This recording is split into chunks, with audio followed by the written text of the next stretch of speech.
Bienvenue dans City Mag, votre rendez-vous hebdomadaire qui met en lumière le potentiel et la diversité des collectivités ivoiriennes. Cette semaine, cap sur la ville d'Issia dans le Haut-Sassandra, une commune qui joue un rôle clé dans l'économie de toute la région.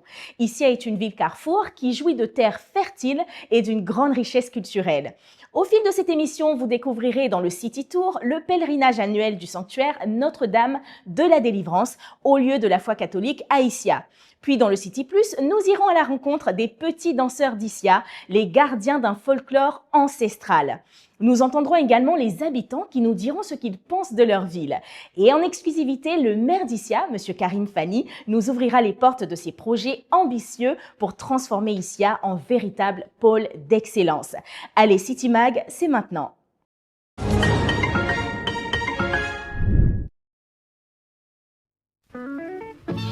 À 384 km du nord-est d'Abidjan, au cœur de l'ouest ivoirien, se dresse Issia, une ville à l'identité forte, façonnée par l'histoire, la culture et l'engagement constant de ses populations. Située dans la région du Haut-Sassandra, la commune s'étend sur une superficie de 561 km² et partage ses frontières avec Daloa au nord, Gagnoa au sud, Saint-Fra à l'est et Diokwe à l'ouest. Issia trouve ses racines au XVIIe siècle. Elle est fondée par le sous-groupe BT d'Egbogué, venu des territoires correspondant à l'actuel Libéria. Ces peuples fondateurs ont posé les bases d'une organisation sociale solide autour de chefferies traditionnelles et de conseils de sages, garants des valeurs, des traditions et de la cohésion communautaire. La ville accède officiellement au statut de commune le 17 octobre 1985, à la faveur de la grande réforme territoriale qui a vu naître 98 autres communes en Côte d'Ivoire. Depuis, Issia a connu une évolution constante, portée par le dynamisme de ses habitants. Aujourd'hui, la commune compte plus de 126 000 habitants et avance sous la couverture du maire Karim Fani avec une ambition clairement affichée: construire un territoire harmonieux, dynamique et résolument tourné vers l'avenir. Issia est avant tout une terre d'expression culturelle et les danses traditionnelles occupent une place centrale dans la vie communautaire. Le zagrobi, danse emblématique de réjouissance, exécutée lors des mariages, fêtes et grandes célébrations.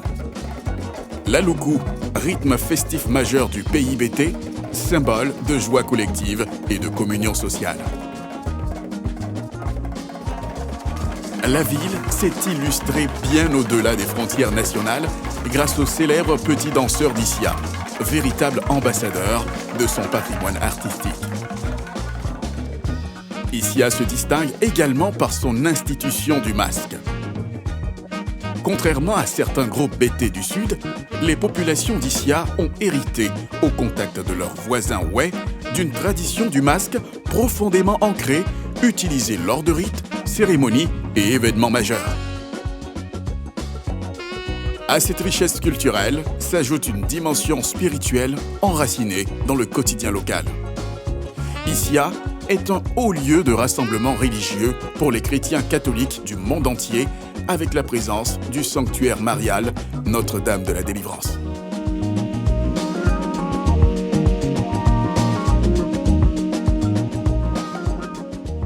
La gastronomie de la ville repose, elle, sur la valorisation des produits locaux, fruit d'une longue tradition culinaire transmise de génération en génération.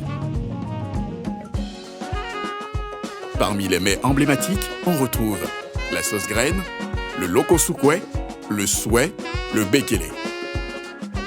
L'attractivité économique de la ville repose principalement sur l'agriculture, pilier du développement territorial. Ces terres fertiles accueillent d'importantes cultures de cacao, café, EVA, palmier à huile, auxquelles s'ajoute la production de riz. La ville est placée au cœur de ce qu'on appelle la boucle du cacao, soulignant son rôle stratégique dans la boucle du cacao. Ce dynamisme est renforcé par un grand marché central, véritable carrefour d'échanges, ainsi que 2 marchés secondaires qui facilitent l'écoulement des produits agricoles et soutiennent l'activité commerciale locale. Ces espaces sont à la fois des lieux de subsistance, de rencontres et d'opportunités pour de nombreuses familles.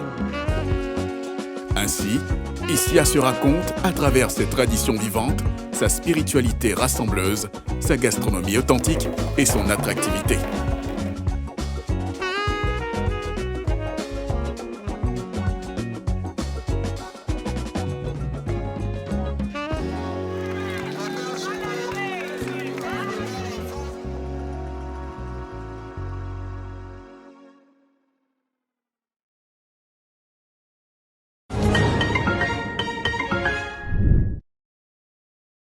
Après avoir planté le décor, place maintenant à une immersion totale au cœur du sanctuaire Notre-Dame de la Délivrance d'Issia. Découvrons ensemble ce lieu incontournable qui attire des milliers de personnes chaque année à l'occasion du pèlerinage de l'Assomption. Et c'est dans le City Tour du jour.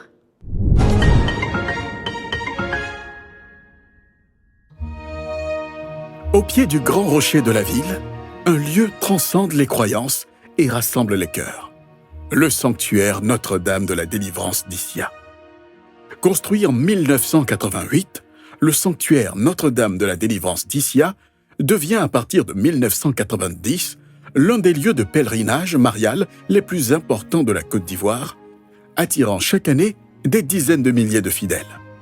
Son histoire puissante en montre sa portée spirituelle. À l'origine de fondation du sanctuaire, il y a deux intuitions qui se rejoignent. La première est celle du père Paul Pajot et la seconde est celle de monseigneur Pierre-Marie Coty, qui est le premier évêque africain du diocèse de Daloa. Père Paul Pajot, il est prêtre des sociétés des missions africaines, donc c'est un Français, qui était en mission à la paroisse Notre-Dame de Lourdes à Issia et qui avait des difficultés au niveau pastoral parce que sa mission n'avançait pas, il se plaignait beaucoup et il s'est rendu en France rencontrer une religieuse mystique française qui s'appelait Mère Marie de la Croix, avec qui il a échangé, il a soumis ses soucis et tout. Et pendant qu'il échangeait avec elle, Mère Marie de la Croix est tombée en extase. Ça veut dire qu'elle a eu accès à ce qui allait se faire plus tard. Et elle a dit qu'elle voyait un lieu de pèlerinage dans le diocèse où les pèlerins viendraient tout doucement en petit nombre et le nombre de personnes allait évoluer de façon significative au fur et à mesure. Et donc, le père Paul Pajot est revenu. Il a partagé son expérience à monseigneur Pierre-Marie Coty, qui aussi avait eu cette intuition de fonder un sanctuaire. Et donc, ils ont demandé aux habitants de la ville d'Issia de mettre à disposition un lieu. Et les gens leur ont dit qu'ils pouvaient venir au pied de la colline parce que c'était un endroit abandonné, où il y avait beaucoup de fétiches et tout. Et donc, ils sont venus, ils ont regardé, et puis, ils ont commencé à prier le chapelet. Donc, ça, c'était au début des années 88-90. Et plus tard, la communauté des Béatitudes est arrivée en février 92 à Issia et a pris en charge l'animation spirituelle du sanctuaire. Donc, nous avons mis en place, nous avons développé la spiritualité de la Vierge d'ici. Chaque édition de pèlerinage s'ouvre sous une nouvelle orientation pastorale, guidant les prières et les méditations des pèlerins. Nous sommes donc dans le cadre du pèlerinage de l'Assomption que nous avons chaque année, et le thème de cette année est tiré de Luc chapitre 1 verset 48. Toutes les générations me diront bienheureuses. Et en sous-thème, nous avons une pensée du pape Benoît XVI qui présente la Vierge Marie comme arche d'alliance que Dieu a établie entre l'humanité et lui-même. Donc nous allons toute la nuit demander l'intercession puissante et victorieuse de Marie pour nous aider à rentrer dans la connaissance des mystères de Dieu, et nous allons demander que le Seigneur augmente notre foi tout au long de cette veillée. Ce qui fait la singularité du sanctuaire, ce sont ces espaces sacrés. Parmi eux, la fontaine. Les pèlerins y boivent pour se ressourcer et remplissent des bouteilles à emporter, convaincus que cette eau les accompagnera sur le chemin de la guérison et de l'exaucement de leurs prières. Au tout début, lorsque la communauté arrive, on fait une prospection et on découvre qu'il y a de l'eau à 14 mètres en dessous du sol. Et cette eau, au tout début aussi, a fait des signes.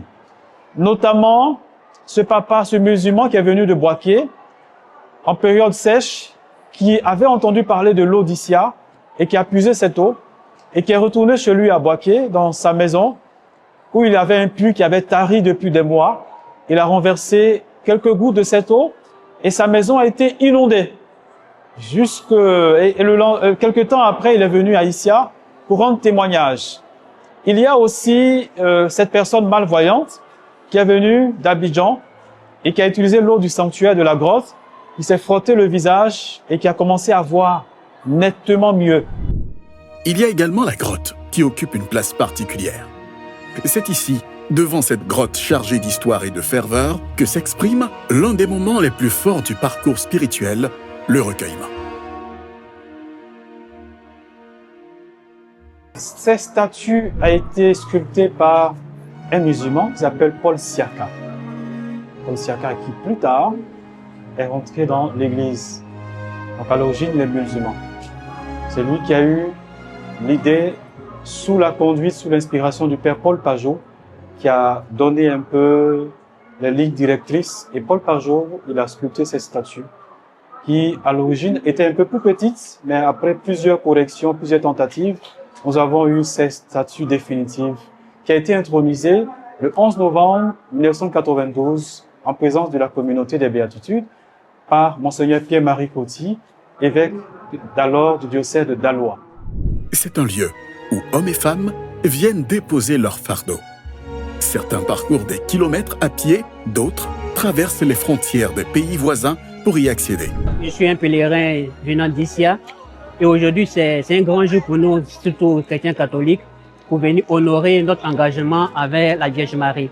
La raison pour laquelle nous sommes ici et ensemble, nous sommes venus demander pardon d'abord pour tous les péchés que nous commettons et nous demandons aussi le support de la Vierge Marie, son assistance en toutes choses.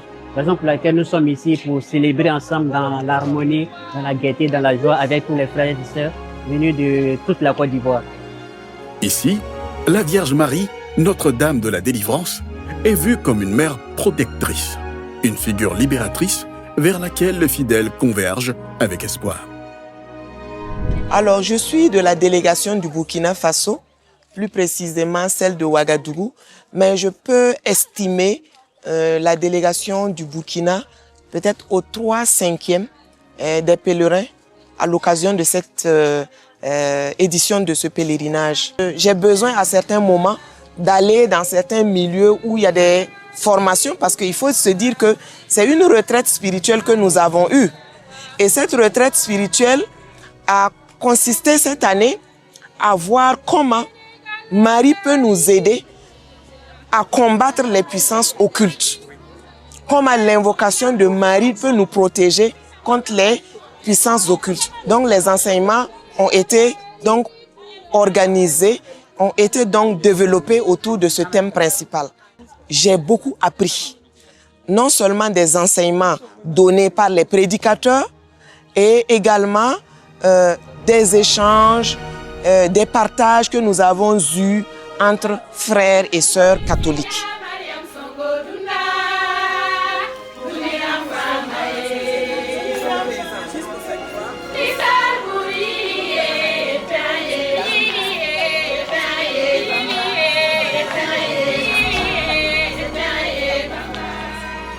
D'année en année, l'affluence ne cesse de croître.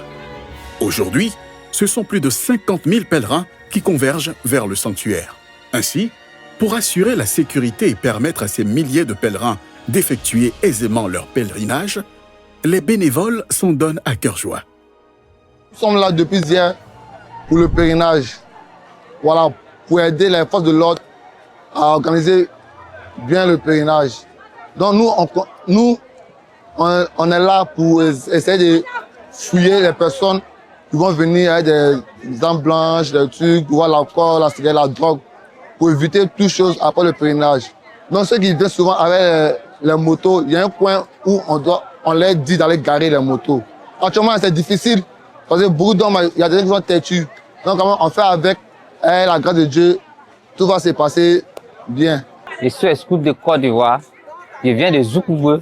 Depuis en 2000 que je suis scout. On est ici venu au pèlerinage. Je mets les gens en l'ordre pour qu'ils puissent suivre la ligne pour pouvoir passer. Doucement, doucement, on dit on fouille dans les sacs.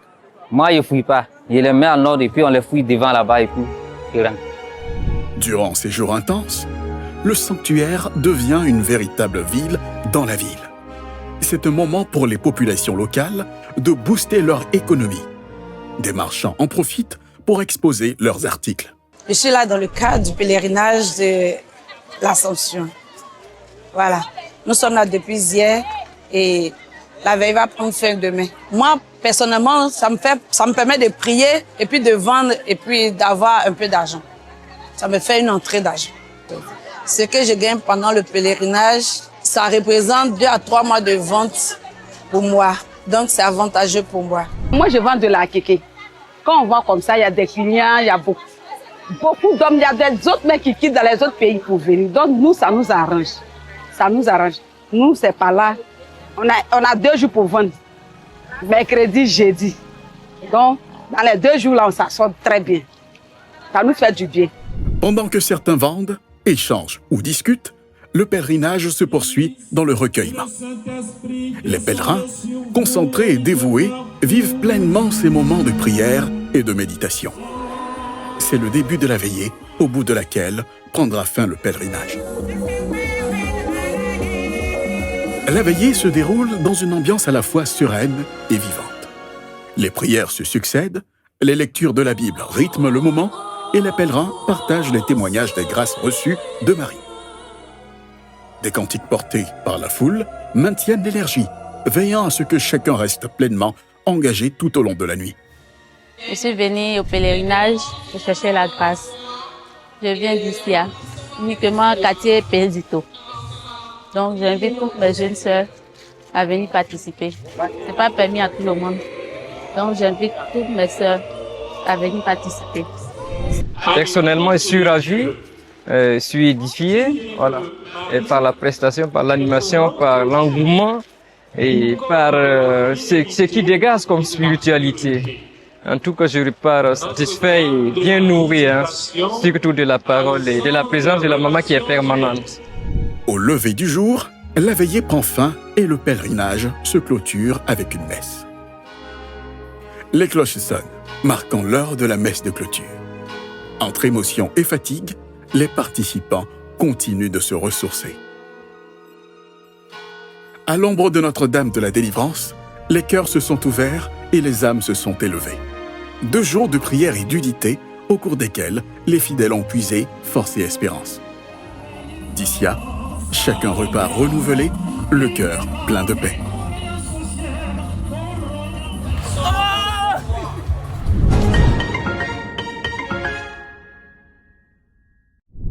Le cœur rempli de paix, c'est l'état dans lequel nous aimerions voir chaque habitant d'Issia. Nous leur avons tendu notre micro et ils nous parlent de leur ville dans l'interview express. On regarde.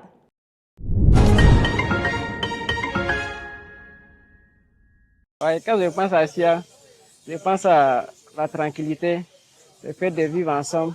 Il n'y a pas de palabres, il n'y a pas de bruit. On est là, on est ensemble, on fait tout ensemble. Tout le monde est frère, l'un et l'autre. S'il y a un problème pour l'autre, c'est pour tout le monde. Donc vraiment, j'ai beaucoup aimé la ville d'Issia. C'est ma ville aussi, l'une de mes villes préférées de la Côte d'Ivoire. L'endroit préféré à Issia, c'est ça même. Tu connais ça des fêtes où on invite les femmes du là pour venir faire pinipatan là. Là, on adore ça. On adore ça. On adore ça. Sans... Yeah! Comment tu as su? Comment tu as su? Elle connaît le goût d'ici. Elle connaît. Elle a su ça. Elle connaît ici. Aïe, Zagoté quoi, elle connaît. Voilà. Très belle ville. Parce qu'il n'y a pas l'eau. Ça, l'eau là même, là, il y a un problème. L'eau. Quand tu viens là, tu fais start ton nez. C'est ça. T'as puisé l'eau. C'est l'eau depuis 3 heures du matin. Pour te laver, on fait start ton nez. Au revoir. En tant que jeune là, moi je voulais que l'État, la gouvernement, c'est pas ce qu'il y a. Donc quand nous aidons à faire nos permis pour que nous aussi là, on soit moins en tranquillité quoi. Pour la santé aussi, pour la vie aussi quoi. On a roulé quoi, genre en cas d'un accident comme ça là, ça peut nous créer des problèmes. Bon, on est encore très jeune et puis on va en prison. Bon, quand tu vois ça, c'est pas trop évident. Il veut que nos cas c'est au moins c'est les permis pour les jeunes d'Issia pour qu'ils puissent se retrouver aussi entre eux. Voilà. Bon, j'aime toujours qu'on arrange autour d'ici. En tant que les rues, les hôpitaux, les marchés. Moi, souvent c'est les routes.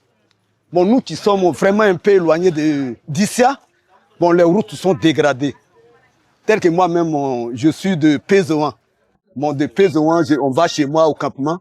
Là-bas, vraiment, quand tu vois la route est vraiment, vraiment, vraiment dégradée. Bon, je demande au maire vraiment de nous venir en aide.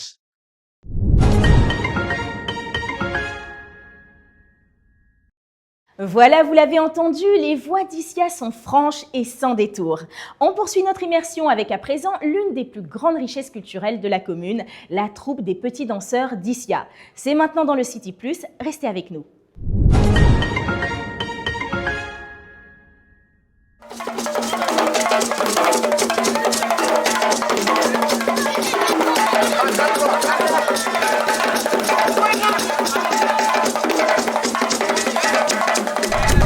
Dans le Haut-Sassandra, au cœur de la ville d'Issia, un groupe d'enfants fait vibrer depuis plusieurs décennies les scènes nationales et internationales.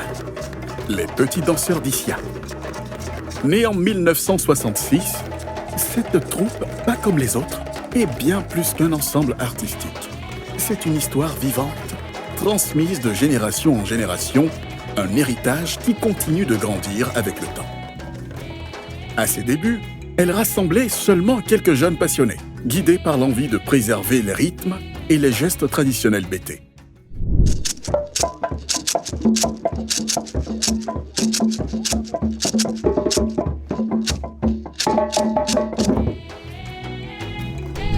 Depuis 1966, les petits danseurs d'Issia ont formé des dizaines de générations. Ce qui n'était au départ qu'un groupe d'enfants passionnés est devenu une institution culturelle respectée, invitée sur les grandes scènes du pays et au-delà. À travers le temps, une seule chose n'a jamais changé, la fidélité aux traditions bétées. Les petits danseurs d'Issia ont été créés le 25 décembre 1966. Et ils dansaient individuellement, mais l'organisation c'est en 66. Sinon je pouvais dire en 60. Mais ça, en 66, ça a été organisé. Et venant par Alphonse Doucement Tapé, qui était ministre dans le temps, qui est venu nous dire que vraiment, vous dansez bien, mais faites les enfants en groupe. Le président Oufoué aime les enfants. Quand il va voir ça, il serait content. Et c'est ainsi, en 66, au clair de la lune, la nuit, au clair de la lune, c'est là où ça a été créé. Et ça a été créé en décembre. Fête nationale tournante, les fêtes tournantes, c'était à Daloa en 67. La première sortie, c'était en 67, à Daloa. C'est une fête indépendance. C'est là, le président a vu cette danse-là, puis il a pris la danse-là en compte maintenant. Le président Oufoué Boigny, il est venu. On voit son avion là, on dit c'est Oufoué qui vient. Et on allait l'accueillir à l'aéroport. Arrivé là-bas, l'avion a atterri. Voilà Oufoué qui sort. Le président, sur un pied sur la terre, on travaille comme ça. Le coup de canot, 21 coups de canot, la terre la tremblait. C'est Oufoué qui a mis ses pieds sur le sol nigérien. Et après, en tout cas ça m'a marqué. Après, il veut monter dans la voiture maintenant. Nous, on était là, on lui regardait. Il a mis son un pied dedans. M. Ognier voulait prendre le deuxième pied, il dit « Ah, mes enfants !» Ah, mes enfants, il est descendu de la voiture encore. Il est venu serrer les mains. Ça va, ça va. Au-delà des pas de danse, c'est une véritable éducation qui se transmet ici. Une école de vie où l'on apprend le respect, la discipline, la solidarité et l'art de grandir ensemble. Chaque geste porte une valeur, une manière d'être que les enfants emportent bien au-delà de la scène.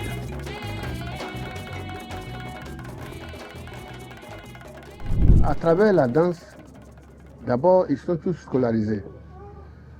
Ils sont tous à l'école. À partir de là, dans la danse, là, il y a le respect dedans. Si tu ne respectes pas là, tu es puni. La danse là même, c'est ça. C'est la danse. Quelle danse qui crée cette danse? C'est le grand masque. Et dans le masque, tu peux pas s'amuser. Voilà, tu ne peux pas s'amuser devant le masque. Quand il te prend là, il te punit. Voilà. Donc le respect est dedans. La discipline surtout. La discipline est dans cette danse. On leur montre comment il faut être au milieu de tes grands frères, au milieu de tes aînés. Je demande toujours pour qu'à l'avenir, ils vont avoir un lieu, ils vont danser, une maison de culture, un petit palais là, de culture. Ils vont aller évoluer. Le cœur des petits danseurs d'Issia vibre au rythme de la passion. Pour ces enfants, la danse n'est pas qu'un simple loisir. C'est une fierté et un rêve d'avenir. En tout cas, la danse, ça me plaît. Je suis tellement fier de ça. Tellement fier de ça. Je suis fier de ça. J'ai des pancartes à Gagnement, à Abidjan, en France. J'ai des pancartes là-bas. La danse, aujourd'hui, ça fait 10 ans. Puis ici, dans la danse. Donc, la danse, en tout cas, ça est dans le sang. Ça est dans le sang. On ne peut pas laisser. La danse, là, ça m'a mêlé dans plusieurs villes. Ici, elle est à Djaké, partout, tout Côte d'Ivoire. Il sait que c'est à Avion seulement qui reste. La danse, je suis fier de ça. Ceux qui sont là danser là, moi j'étais petit, puis moi ils regardaient. Dans ça, quand eux sont devenus vieux maintenant là, nous on n'a plus de relais. Son début même, les gars se moquaient de lui, il était petit même, il ne savait pas danser. Quand il est quitté à San Pedro pour venir avec moi, quand les gars dansent, à ce moment c'était autant de pigeons, de robacité là. Lui il se met au milieu, il chante, il danse. Pourtant les gars se moquaient de lui. Là aujourd'hui c'est lui qui va prendre le relais. C'est comme ça que Dieu fait les choses. À cause de la danse aujourd'hui, ici est grand guitariste. Grâce à la danse. Ici est soliste, ici est un accompagnateur, ici est un bassiste. Derrière chaque danseur, il y a une famille qui croit en lui. Pour beaucoup de parents, voir leurs enfants évoluer dans cette troupe est une immense fierté et un espoir pour leur avenir.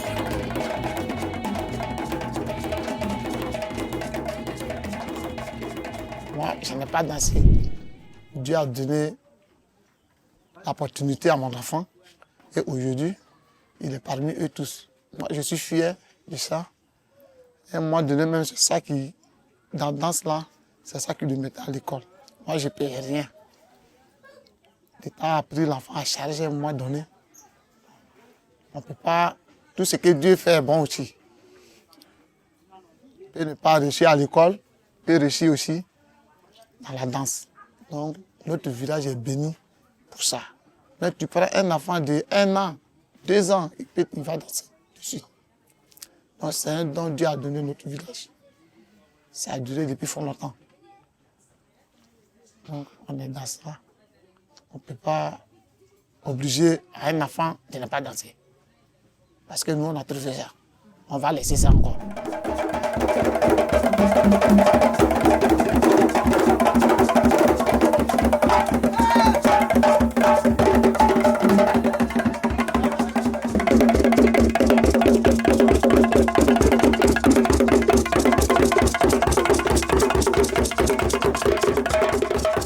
Les petits danseurs d'Issia ne sont pas seulement une troupe.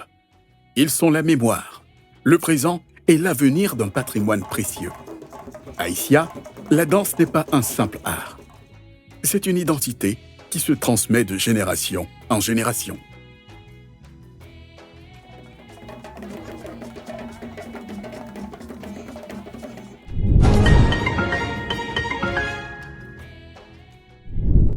En effet, les petits danseurs d'Issia incarnent un patrimoine culturel à préserver.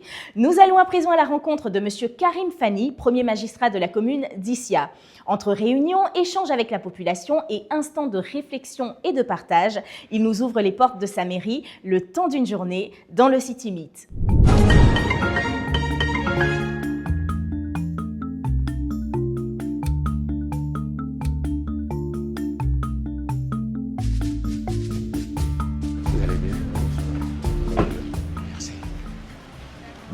Bonjour tout le monde, je suis Fani Karim, maire de la commune d'Issia.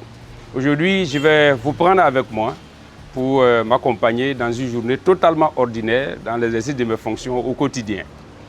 Merci et donc suivez-moi. Être proche des populations d'Issia et leur offrir toutes les commodités, c'est le but ultime de M. Karim Fani. Comme à l'accoutumée, il débute la journée à la mairie, salue ses collaborateurs et fait un point avec eux pour planifier les prochaines initiatives de développement.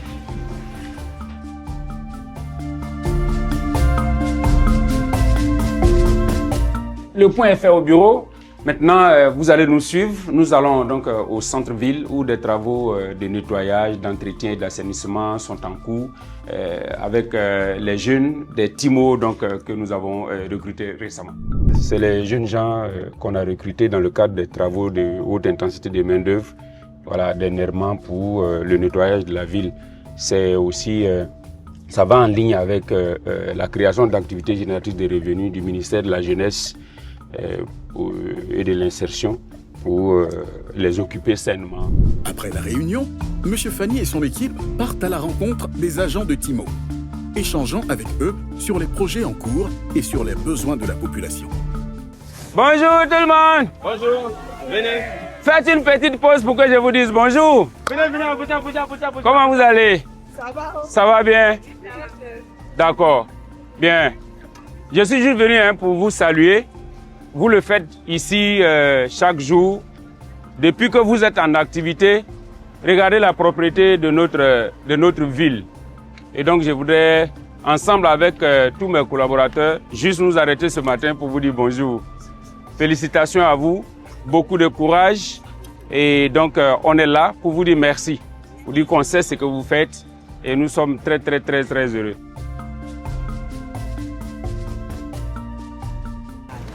Bonjour les mamans. Comment vous allez?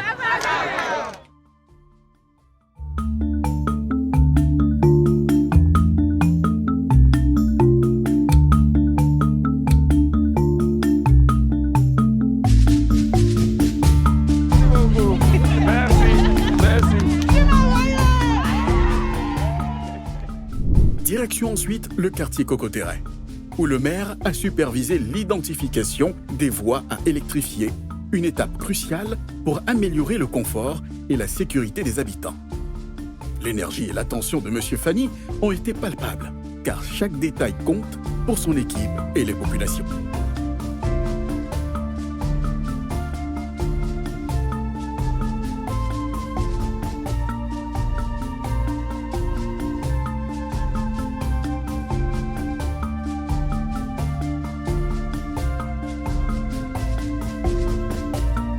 Nous avons un sentiment de satisfaction de savoir que nos activités, nos investissements vont dans le sens de leurs désirs les plus urgents. En tout cas, je suis en train de passer une belle journée. La prochaine étape, c'est qu'il y a un quartier de l'autre côté où il y a quelques difficultés de déplacement liées donc, à la dégradation de la voie du quartier. Et donc nous avons déployé les machines là-bas depuis ce matin pour arranger la route. Donc nous allons pour nous rassurer que les choses se passent telles que nous l'avons prévu. Voilà. Merci beaucoup. Après avoir vérifié l'électrification de la zone, cap sur les travaux de voirie en cours dans la commune. M. Fani a suivi de près l'avancement des chantiers, démontrant son engagement à offrir à Issia des routes praticables et sécurisées. Nous sommes au quartier Kipregogoa pour des travaux d'entretien de voirie. Et là, ce sont les machines de la mairie d'Issia dont nous avons fait acquisition précisément pour la première en 2020 et la deuxième en 2021 sur le budget de la commune. Et aujourd'hui, nous sommes dans ce quartier pour faire l'entretien des voiries. Parce qu'il faut dire que avant les travaux de bitumage qui se réalisent aujourd'hui grâce au président de la République, son Excellence Alassane Ouattara, il n'y avait pas de rue bitumée dans la ville d'Issia en dehors des voies qui traversent. Et donc, ce qui fait que 90% des voies étaient non revêtues, donc en terre. Toute chose qui nous mettait la pression en termes de location d'engins. Et donc, nous avons préféré faire l'acquisition, acheter des engins pour la mairie d'Issia. Ce sont ces machines qui sont là. Et donc, comme ce que vous voyez là, à chaque fois qu'il y a des difficultés de passage dans un quartier, nous déployons tranquillement nos engins qui vont et qui font le travail tranquillement. Et puis bon, voilà ce que nous faisons. Donc, on les a envoyés donc, sur le quartier Kipré-Gougoua ce matin. Nous sommes venus pour nous rassurer que ça se passe bien. Et à ce que je vois, en tout cas, ça se passe bien. Voilà. La visite s'est poursuivie à l'école de Oussouya-Okro, où le maire a pu constater les infrastructures et échanger avec les populations et enseignants sur leurs besoins et attentes. Une journée intense, rythmée et tournée vers l'action qui illustre parfaitement l'engagement de M. Fani pour le développement et le bien-être de la population d'Issia.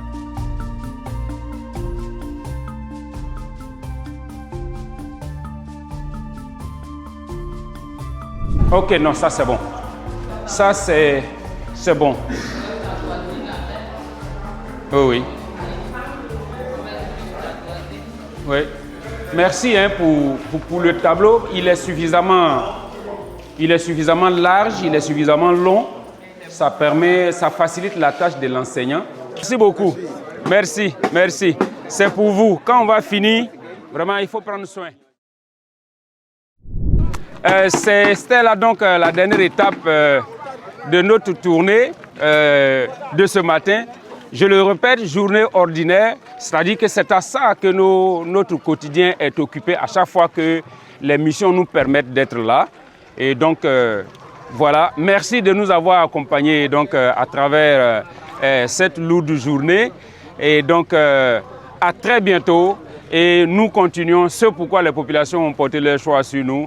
On fait ce qu'on peut et que Dieu nous accompagne et que Dieu vous bénisse tous. Merci, merci, merci.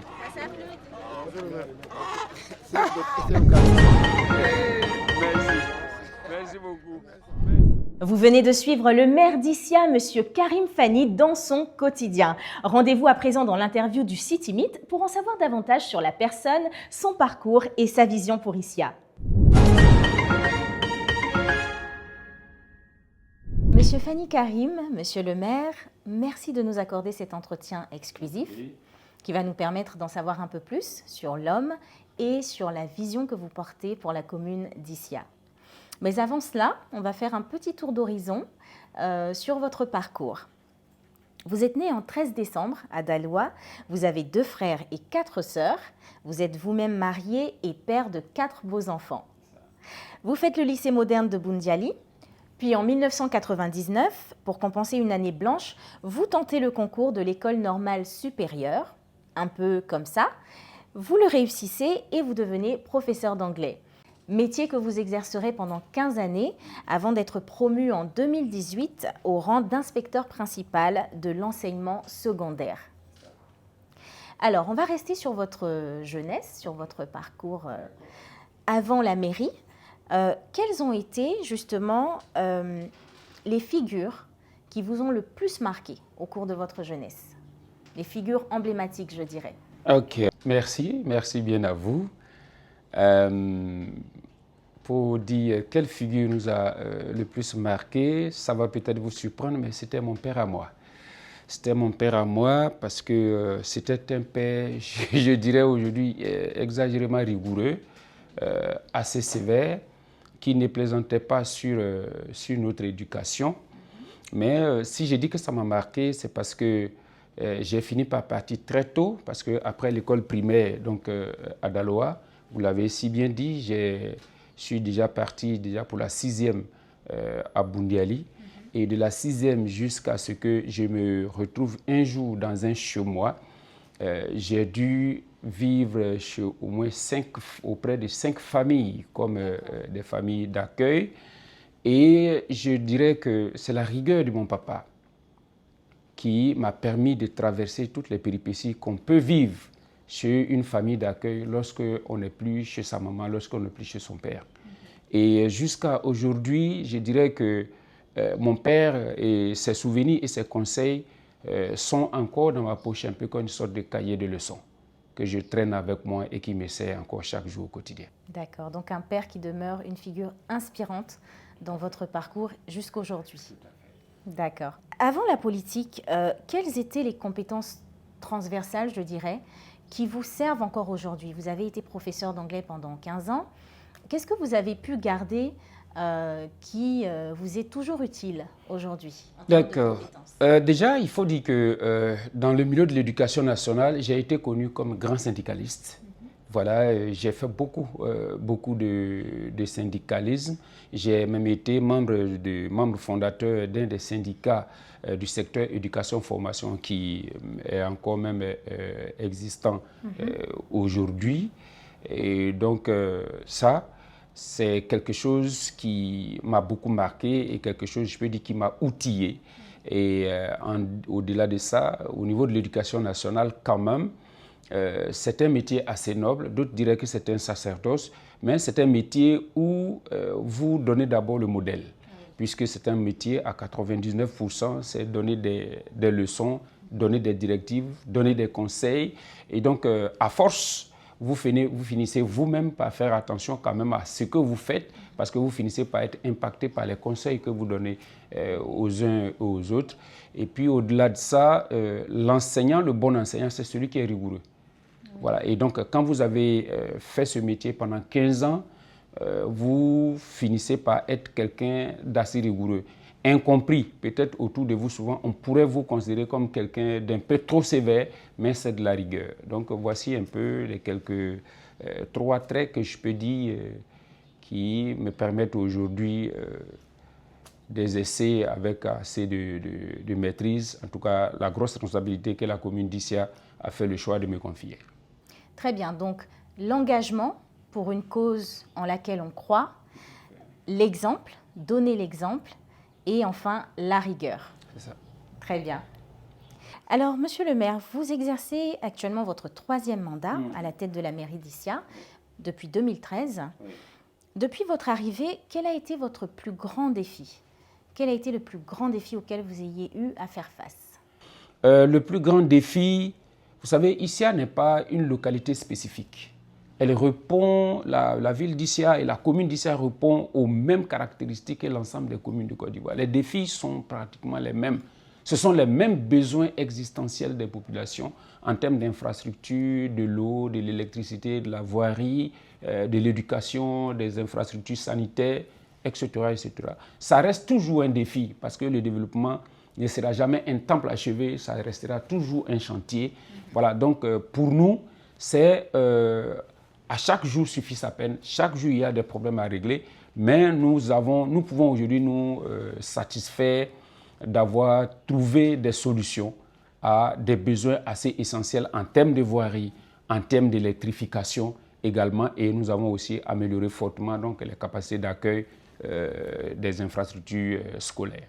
Alors, monsieur le maire, nous savons que vous êtes très proche de la population. Nous l'avons vu lors de la tournée, lorsque nous vous avons accompagné, et en particulier de la jeunesse, qui demeure quand même une population non négligeable, notamment dans la commune d'Issia. Oui. Si vous aviez un message à leur passer, pas seulement à la jeunesse de la commune d'Issia, mais à la jeunesse de Côte d'Ivoire, que leur diriez-vous? Effectivement, vous l'avez si bien dit, je pense que notre pays est composé à plus de 70% de jeunes. Donc on peut dire que c'est la frange la plus importante de la population. Et donc cette proportion est également respectée donc, au sein de la population communale d'Issia.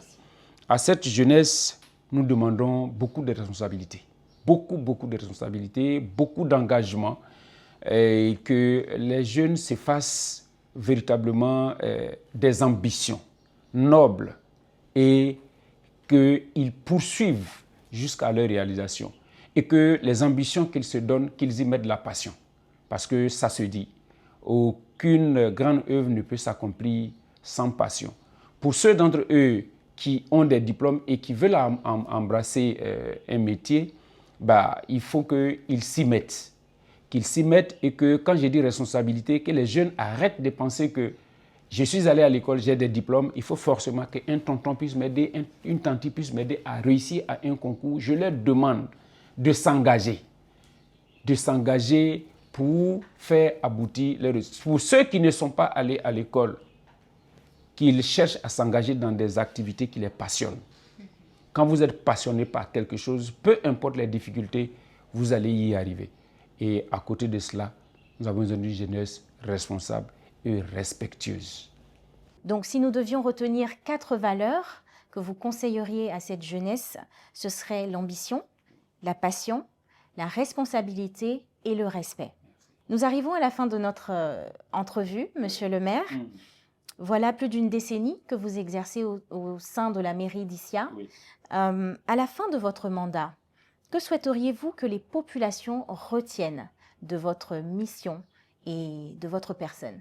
Vous savez, je le dis à mes collaborateurs tous les jours, que dans nos prises de décision, nous tenons beaucoup plus compte du moment où nous ne serons plus maires. Cette période est plus importante pour nous que la période que nous passons dans ces bureaux en tant que maire. Et ce que nous voudrions que les populations retiennent de nous, c'est qu'ils ont porté leur choix sur un maire qui a fait le choix de rester avec eux et de vivre avec eux, de partager leur quotidien, de sorte que personne n'ait à nous dicter ou à nous demander « Monsieur le maire, nous avons besoin de telle ou de telle autre chose ». C'est ce qui fait que sur 3 mandats, nous sommes résidents. Nous vivons ici avec eux. Et nous faisons en sorte de poser des actions. Vous avez pu faire la journée avec nous aujourd'hui. Vous avez vu, nous avons été les premiers à doter cette commune-là d'engins, de machines pour travailler sur les routes. Et aujourd'hui, si nous faisons la mise sous tension de ce quartier qui est prévu pour tout à l'heure, nous serons à notre 13e projet d'électrification des quartiers périphériques de la ville d'Issia. En 2025. Depuis que nous sommes là. Depuis que vous êtes là, très bien. 13 quartiers électrifiés. D'accord. Et donc, ça fait chaque année, nous faisons l'effort d'électrifier 2 quartiers. Chaque année, 2 quartiers. Et pour cette année 2025, en tout cas, nous avons fait un peu plus. Nous allons aujourd'hui pour la 4e mise sous tension depuis le début de cette année 2025. Ce que nous voudrons que les populations gardent de nous, c'est qu'ils se sont donné un maire à qui elles ont payé des taxes et que ces taxes ont été utilisées pour leur apporter des biens et des infrastructures. Merci infiniment, Monsieur le maire, pour le temps que vous nous avez accordé. C'est nous qui vous remercions. Ça a été un réel plaisir de partager cette journée et cet entretien avec vous. Merci. Nous espérons vous revoir très bientôt dans City Mag. Oui, la commune d'Issia est une commune ouverte, une commune hospitalière. Donc, au nom de l'ensemble de la population communale d'Issia, je voudrais dire merci à la RTI Première Chaîne. Merci beaucoup à vous et bon vent. Et vraiment félicitations pour la durée dans laquelle cette chaîne s'est installée pour apporter les informations et bien d'autres types d'éducation aux populations ivoiriennes. Merci. Merci encore, Monsieur le maire. Merci beaucoup.